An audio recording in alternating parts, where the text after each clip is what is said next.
Dear students, আশা করি তোমরা সকলেই ভালো আছো। দেখো, জীবন বিজ্ঞানে যদি ভালো মার্কস তুলতে চাও তাহলে কিন্তু দেখবে তোমাদের টেস্ট পরীক্ষা এবং মাধ্যমিক পরীক্ষায় প্রশ্নপত্রে একবার শেষের দিকে খ বিভাগে 5 মার্কের 6টি প্রশ্ন থাকে। তাদের মধ্যে একটি বিজ্ঞানসম্মত চিত্র এবং বাকিগুলি প্রশ্ন। এই 5টি প্রশ্নের সঠিক যদি উত্তর তোমরা করে আসতে পারো তাহলে কিন্তু জীবন বিজ্ঞানে অবশ্যই ভালো নম্বর তুলতে পারবে। এই প্রশ্নের উত্তরগুলি তোমরা সঠিকভাবে তৈরি করো, দেখবে 2 মার্কের যে প্রশ্নগুলি আসে সেগুলি কিন্তু কমন পেয়ে যাচ্ছ। তাই বলছি, ভিডিওটি স্কিপ না করে তোমরা শেষ পর্যন্ত দেখবে। 5 মার্কের প্রশ্নের মধ্যে প্রথম গুরুত্বপূর্ণ প্রশ্নটি রয়েছে জিন, ডিএনএ ও ক্রোমোজোমের আন্তঃসম্পর্ক প্রতিষ্ঠা করো। তার সঙ্গে রয়েছে মাইক্রোপ্রোপাগেশন পদ্ধতিটি কীভাবে সম্পন্ন হয় বর্ণনা করো। 2+3। পরে গুরুত্বপূর্ণ প্রশ্ন রয়েছে অযৌন ও যৌনজনের মধ্যে 3টি পার্থক্য দেখাও। তার সঙ্গে রয়েছে ডিএনএ ও আরএনএর মধ্যে 2টি পার্থক্য লেখো। তৃতীয় গুরুত্বপূর্ণ প্রশ্ন রয়েছে মানব বিকাশের বার্ধক্য দশায় জ্ঞানেন্দ্রিয় ও অস্থির কী কী পরিবর্তন হয় তা লেখো। সঙ্গে রয়েছে স্বপরাগযোগ অপেক্ষা ইতর পরাগযোগ বেশি সুবিধাজনক, কথাটি ব্যাখ্যা করো। 4 নম্বরের গুরুত্বপূর্ণ প্রশ্ন রয়েছে মেন্ডেলের একসংকোচন সংক্রান্ত ফলাফল থেকে প্রাপ্ত সূত্রটি বিবৃত করো। তার সঙ্গে রয়েছে মেন্ডেলের বংশগতি সংক্রান্ত পরীক্ষায় সাফল্য লাভের কারণ কী। পরে গুরুত্বপূর্ণ প্রশ্ন রয়েছে থ্যালাসেমিয়া কী। থ্যালাসেমিয়ার ক্ষেত্রে জেনেটিক কাউন্সেলিংয়ের সময় কী কী পরামর্শ দেওয়া হয়ে থাকে। 6 নম্বরের গুরুত্বপূর্ণ প্রশ্ন রয়েছে একটি শঙ্কর কালো গিনিপিগের সঙ্গে একটি বিশুদ্ধ সাদা গিনিপিগের মিলন ঘটালে যে ধরনের অপত্য গিনিপিগ উৎপন্ন হতে পারে তা চেকার বোর্ডের সাহায্যে দেখাও। সঙ্গে আরেকটি প্রশ্ন রয়েছে জিনোটাইপ ও ফিনোটাইপের মধ্যে 2টি পার্থক্য লেখো।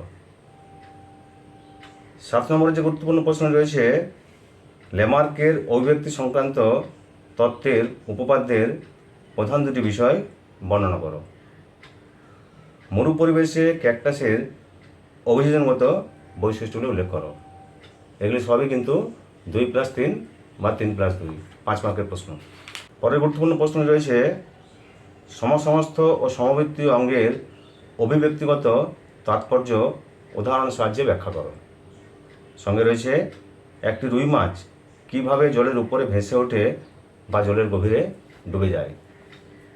পরের প্রশ্ন রয়েছে বাতাসে ওড়ার জন্য পায়রার বায়ুথলি যে যে ভূমিকা পালন করে তার একটি তালিকা তৈরি করো। সঙ্গে রয়েছে ঘোড়ার বিবর্তনে 4টি গুরুত্বপূর্ণ বৈশিষ্ট্য লেখো যা পরিবর্তিত হয়েছে। পরের প্রশ্ন রয়েছে 2টি অঞ্চলের মধ্যে একটিকে জীববৈচিত্র্য বা হটস্পট হিসাবে ঘোষণা করতে চাইলে তুমি কী কী শর্ত বিবেচনা করবে।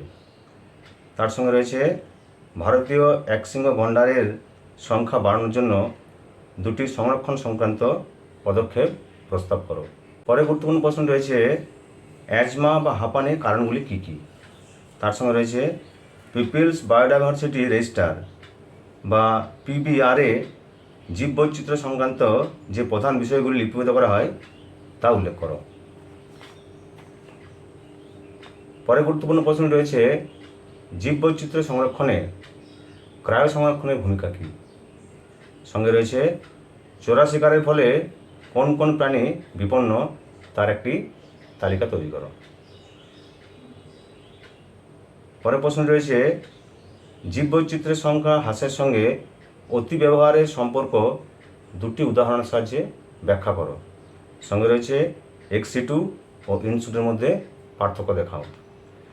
শেষ গুরুত্বপূর্ণ প্রশ্ন রয়েছে গঙ্গা নদীর দূষণের ফলে প্রাণী জীববৈচিত্র্যের বিপন্নতার 2টি উদাহরণ দাও। সঙ্গে রয়েছে মানুষের লাগাম ছাড়া অনেক কাজই পরিবেশ দূষিত করে, এর সপক্ষে 3টি উদাহরণ দিয়ে উক্তিটি সমর্থন করো।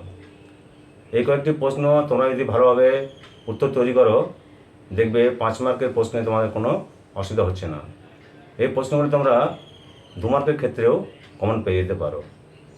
যদি ভিডিওটি ভালো লাগে তাহলে লাইক করবে। তোমাদের যে কোনো প্রশ্নের জন্য কমেন্ট বক্সে লিখে জানাবে। আর মাধ্যমিকের 7টি বিষয়ে গুরুত্বপূর্ণ সাজেশন পাওয়ার জন্য যারা এখনও আমার চ্যানেলটি সাবস্ক্রাইব করনি, চ্যানেলটি অবশ্যই সাবস্ক্রাইব করে রাখবে। নমস্কার।